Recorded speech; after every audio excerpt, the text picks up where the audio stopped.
Quand on revient de voyage, même s'il n'a pas été long, ça ne va jamais tout seul. Des situations où tout bascule tout à coup.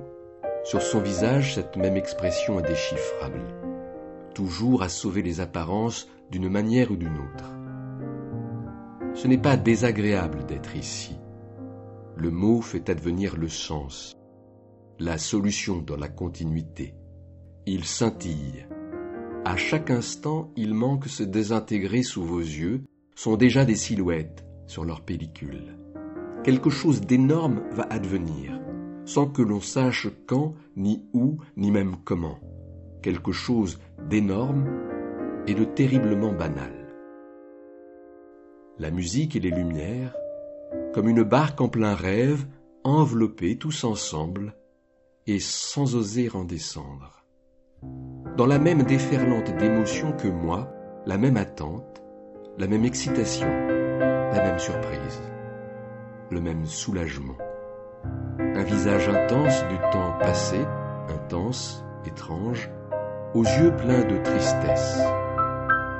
Il dit « Ma tristesse n'est pas un reproche.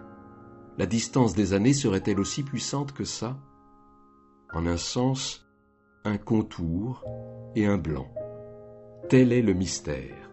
Je cherche et je ne trouve pas. » Il est presque devenu impossible de sentir et de désirer par soi-même. Il y a toutes ces bribes de souvenirs qui me reviennent dans les circonstances les plus improbables. Envie d'être ailleurs, mais où ? Pour faire quoi ?